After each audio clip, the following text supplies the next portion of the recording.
Welcome to the 10th anniversary of REIMAGINE 2021. Presented by Mousebelt. Coming up next.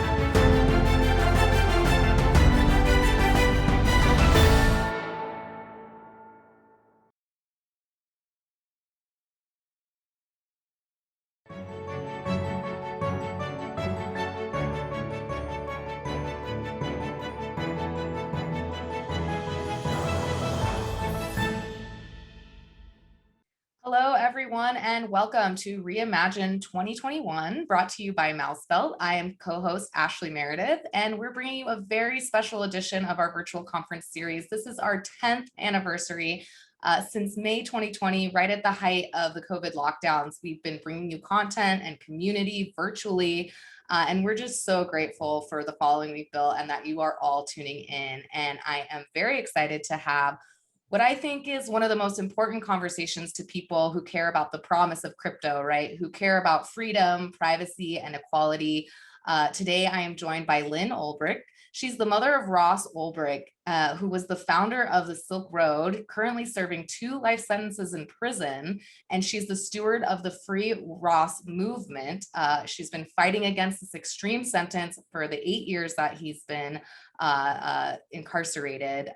Hello, Lyn. How are you doing today? Hey, Ashlie. I'm good. Good to talk to you.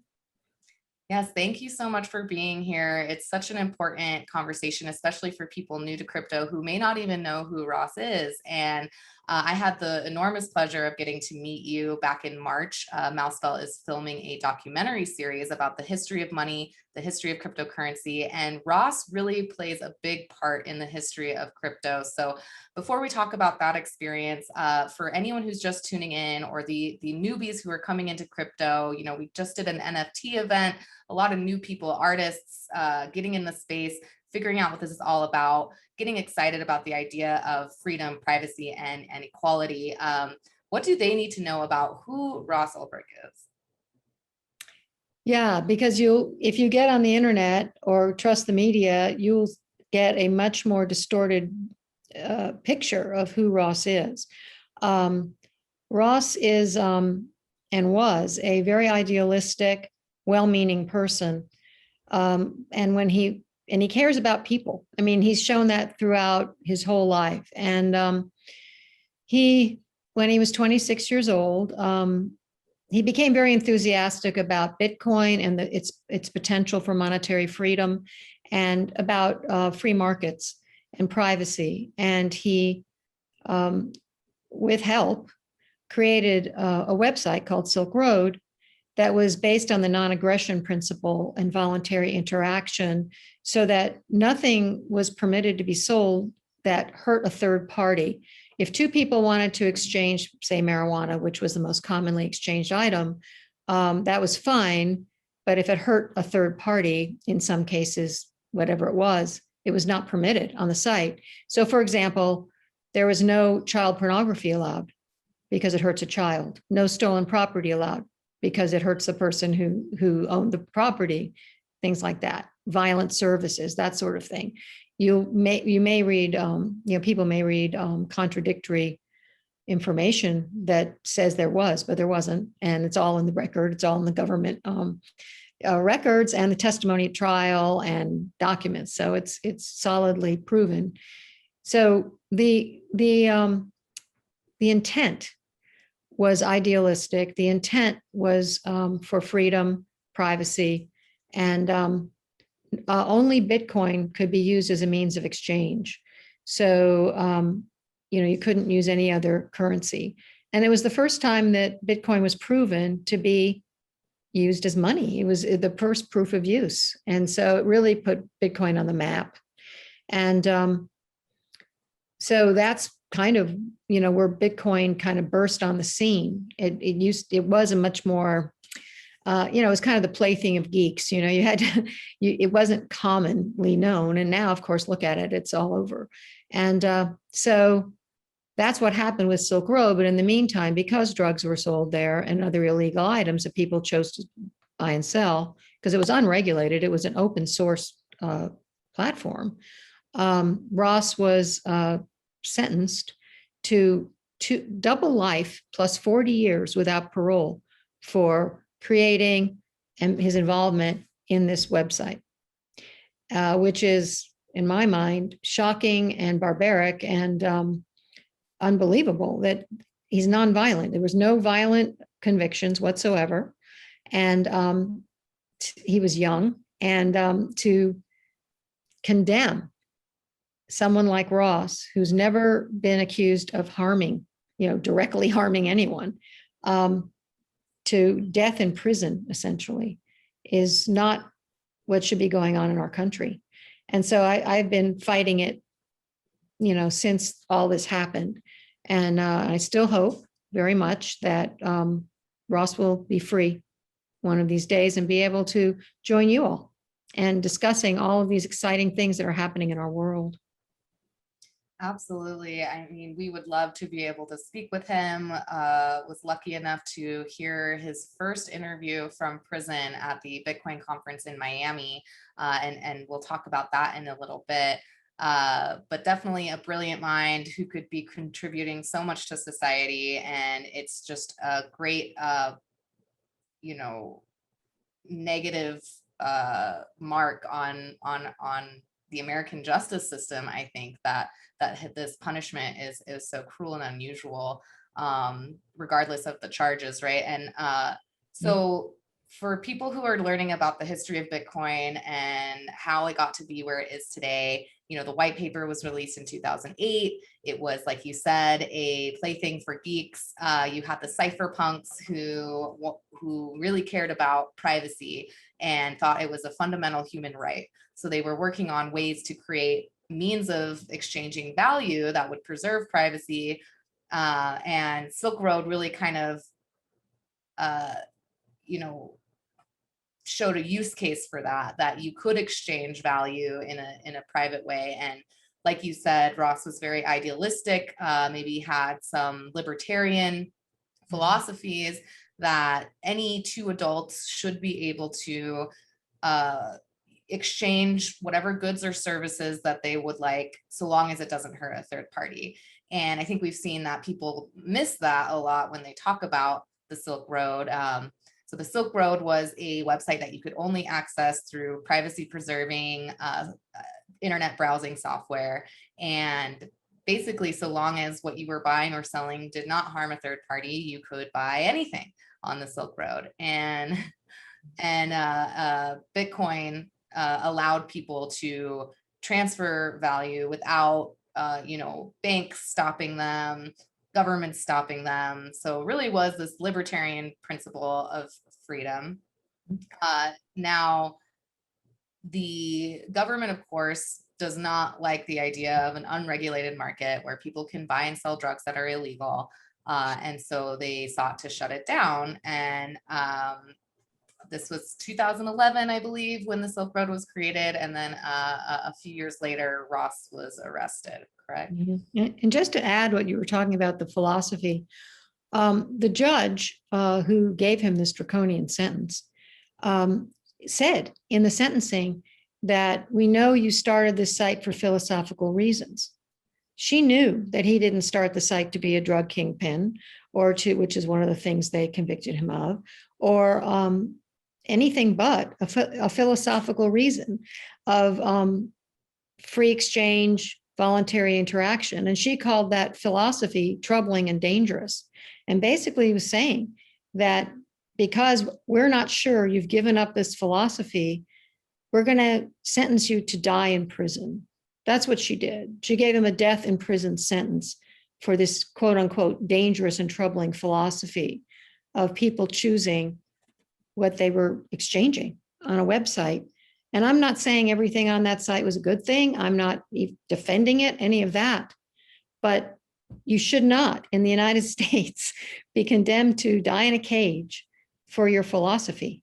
That's a First Amendment protection, that we should be able to have a philosophy and not feel fearful of being trapped in and basically condemned to die in prison. And so I think it's a very serious thing that sets a very bad precedent in our system and will affect others, because once a sentence like that is upheld, then other cases come up, and well, that's a precedent. You know, you can have life in prison for nonviolent charges for a website like Silk Road. And that's not, I think that puts us all in peril. But anyway, it's very much of a philosophical, political case. Well, I'm definitely very interested in that aspect of it. My background is in political philosophy, and just to reiterate for anyone tuning in, you know, why they should care about this case, if not for the extreme sentencing that Ross is suffering from, then for the preservation of their own rights and liberties, to free expression, to having whatever philosophy about freedom and autonomy that they have. And I think, you know, Bitcoiners can really sympathize with that. Crypto people seems to draw people from all realms of society who are coalescing around this idea of freedom and autonomy. So this is why you should care about this case. To talk about a little more about the sentencing, there were tons of sites that popped up right after the Silk Road was taken down. Those people did not face the same sentences. You know, it's a very typical, you know, this punishment is not going to stop the things that they're trying to stop. These things popped up again, and those people did not face the same sentencing. Absolutely. We've touched on two important things. One is it was not a deterrent. They said that they were going to make him an example, kind of like putting a head on the spike of a medieval castle. You know, they have the heads on the, and say that's going to happen to you. Immediately after the sentencing, there was a proliferation of darknet markets. It was like it's almost made it worse, and it hasn't worked. And so that's true. And also, I question that our justice system should condemn someone to die to make them an example. You know, also you touch on the disparity of sentencing, which is extreme in this case. After Silk Road was taken down, Silk Road 2 popped up, which was a copycat site. The government said was identical, only bigger, more drugs were sold. And the person running that, Blake Benthal, got no jail time whatsoever. The biggest drug seller on Silk Road, he's out. He got sentenced to 10 years and got out from 7 years because of COVID. Other big drug sellers, Ross is not, by the way, convicted of actually selling drugs himself. And also the person who was responsible, because Ross is not a computer programmer, even though many articles say he is because they don't bother to really research things. He is not a computer programmer. He was never formally trained in it. He's a physicist. He was a physics and scientist, essentially. And so he knows stuff, but he's not a computer programmer. And so someone else was responsible for all the computer workings of this very complicated site. And he was arrested in the Southern District of New York, and he just got 8 months. And it wouldn't have even been up if it weren't for him. So this kind of disparity, and this is all on our website, freeross.org. It's on our homepage. There's a whole chart of all the different sentences, including corrupt agents who got fraction of what Ross got. So he's their poster boy and their trophy. And this is America. You're not supposed to die in prison to be a trophy, you know? And yeah, it's just wrong. So. Absolutely. Well, I'm so glad you brought up the freeross.org website because there's a lot of information there, some really great articles. Again, you know, people who are tuning in or just learning about the story for the first time, really urge you to go over there and read about some of the sentencing disparities, some of the violations potentially of you know, First Amendment rights, Second Amendment, or sorry, excuse me, Fourth and Sixth Amendment. You know, if not for the unjust sentencing that Ross is suffering from, then at least for your own right, protecting your own rights and liberties, people should care about this case. There's, you know, corrupt agents who were working on the case, destruction of evidence. So really troubling things that, if we are proud of being American and proud of living in the land of the free, should trouble us, and we should want to see addressed. So freeross.org, you can check all of that out there. Yeah, another point, Ashlie, is that Ross is not unique in that he's being unfairly sentenced, and it's a pretty extreme example. He's kind of a poster boy for that, but it's happening to thousands and thousands of people in our country. It's the criminal justice system is weaponized against the American people, and it's being, you know, people's lives are being destroyed by decades and decades, and sometimes lifetimes in prison for things that in the past never would have gotten that kind of sentencing. And that's been since the drug war. The criminal the population of the prisons has metastasized 800% since then. And this filters down to families and children. And these children who are deprived of their parent or whoever suffer, and often go into the system themselves. You know, it becomes this self-propelling nightmare horror story of mass incarceration. I mean, there's literally people serving life for just marijuana in our system. You know, here we have, you know, it's just something that's really, it's a national disgrace, honestly, and a human rights just horror show. And we need to, it needs to be changed. It really does. It's wrong. And I feel like a lot of people are making money, and it's being used again as weaponized. And I just think this is something that needs to be changed. And if you know, shining a light on Ross can help others as well, and he talks about this in his talk, good. You know, we are all for that. We want to help whoever we can. I mean, you know, as far as changing things, it can't stand like this. Absolutely. It's hard not to get political when talking about this subject, because it's inherently, and you know, I believe the personal is political, but I think that people are a little more primed to understand these disparities. And there's been a lot of talk, you know, the last year about abolition and changing the ways that we handle prisons and sentencing. And I'm just curious, you know, what you think needs to happen to help get your son out of prison. What can we do? What can the viewer do? What is the straw that will break the camel's back on this, so to speak? Well, to actually get him out, it's going to require a presidential commutation of the sentence, a correction of the sentence.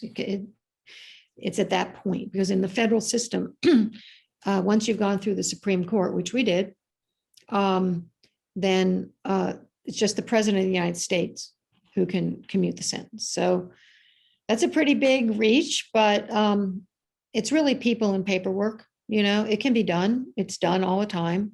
And we have a petition up on our website, freeross.org. And really, even if you don't know about Ross and or think he's horrible, or think the whole thing was awful, and all you have to think about is this sentence: double life plus 40 years for a young, nonviolent first-time offender with no chance of any kind of, you know, as he's aged, you know, and matured, any kind of, you know, second chance.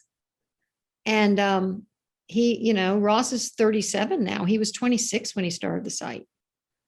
And I would ask people, did you, when you were 26, make any things you regret, or that you maybe wish you could wind back the clock? And, you know, most people have. You know, I mean, it's just so wrong to have a sentence like this. And really, it needs for all of us to be corrected, and it has to be by the president. So this petition is helpful. We have almost 500,000 people signed it. And, you know, it's not any sure thing, but it's definitely a tool to be able to present to legislators and other influential people and say, look, this many people care about this. This is something that's happening here. It's not random thing. It's very important and gets their attention. 500,000 people gets their attention. And, they can, many of them can see the injustice and see this is wrong and un-American. And so the petition is really helpful. We have a take action page on our website with other suggestions. Certainly a lot of what I do is networking to try to bring awareness. And anybody who has ideas about that, I would love to hear from you. At the website, on the footer of every page, there's a way to contact me. And the website has a lot of ways to help. And people come up with great ideas. We actually are going to be launching an NFT project also based on Ross's art that is designed to help other prisoners. That's the point of it. It's going to own a special fund to help prisoners and their families. So, we have projects like that and other things that to bring awareness and have people understand that Ross, do not believe the media. Do not believe the media. I mean, after this whole experience, I don't know if I believe anything the media says. Honestly, I've seen the presentation of who Ross is so distorted and so wrong. And, look a little deeper. And if you can help us in any way, please, I'm just one person. We have family and loved ones and supporters, but we're not a big organization or anything. And can use all the help we can get. I'm there's a lot of smart people listening to this. And, any little bit of help or a lot of help is so welcome. So. Absolutely. And we feel really honored that we get to, broadcast your message, and hopefully the people tuning into Reimagine 2021 can, go to freeross.org, sign that petition, help support in other ways. I love that you are engaging the crypto community because I think they owe a big debt to what the Silk Road did for crypto. And we can talk about that more. But, getting them involved around things like NFTs and participating in our coins documentary about the history of money and the history of cryptocurrency. So hopefully a lot more ears are hearing this. So speaking of the documentary, we got to record you in Tucson in March, but I did want to talk about kind of the updates since then, because people will be able to get a full deep dive into Ross's early life, his experience in prison since then, and all of those things through the documentary. But since March, I know that President Trump had said publicly that he was considering pardoning Ross, but that unfortunately fell through. Have you been able to get through the Biden administration at all? What are some of the things that have happened in the last few months? Yeah, I didn't know that he actually said it publicly, but I think so. There were some articles that reported that, I don't think he came out and said it, but publicly. But in any case, just to be clear, because I don't want to say anything that isn't accurate. But there were definitely articles, and we had a lot of hope. We were very, very hopeful and had reason to hope, but it didn't happen. And now, honestly, it was extremely devastating. It was for all of us. It was just like, I can't believe this. I can't believe that we have to start over and with a new administration, educating people who maybe, don't know about it, like you're helping do. And so we are starting to try to do that. I've had a lot of personal things go on and health matters and different things that have made it a slow start. Ross speaking at the Bitcoin conference was great for him because he's had to sit back and watch and listen to people malign him and slander him and lie about him. And he said, I've got to speak for myself. But unfortunately, The prison put him in the shoe for it. Not for very long, luckily, but that's the segregated housing unit where they isolate people. It's kind of like the prison within the prison. And Right. so that happened, but So he was punished for doing an interview with Bitcoin Magazine. For anyone just tuning in or getting to know the blockchain Bitcoin space, Bitcoin Magazine does a Bitcoin conference every year, and canceled last year because of COVID. They had a huge one in Miami, Bitcoin 2021, about 12,000 people in attendance, and Lyn and I were there. Didn't get to see you there, but at the end of the first day, they played the recording of the interview they did with him, and it was very moving. And so anyone who wants to check that out can just Google Ross Ulbricht from prison on YouTube and it'll pop up. But can you maybe tell people what that was like for you, what he talked about, and what the consequence of that was? Yeah, I mean, I had heard the speech, or not, the talk or the interview really ahead of time. So I had already shed my tears and been, it's just very, very heartfelt. It's very emotional. He's very authentic in it. He's just being very personal, really. And so for me, well, it was so heartening because it was played the first night, and then he was put in the shoe. And so we announced it and they played it again. And, he had standing ovation, people shouting "Free Ross." It really, I think, galvanized. I was told it, people said it just galvanized the conference because it's easy to forget people in prison. They're locked away. They're out of sight. They're out of mind. You don't think about them. And I'm determined that will not happen to Ross, that he will not be forgotten, and that, it's an important, as we've talked about, it's very important. It's important to the Bitcoin community. It's important to all of our freedom to have someone treated the way he's being treated. And so, it was very impactful and powerful experience. Absolutely. I was very moved. Just to get to some of the content of his speech. He talked about his experience being in solitary confinement and really wanted to communicate how important freedom is by that contrast of what it would actually be like, trying to get people to actually imagine what not having freedom is like. And that was very moving. And he also, talked about Bitcoin and cryptocurrencies.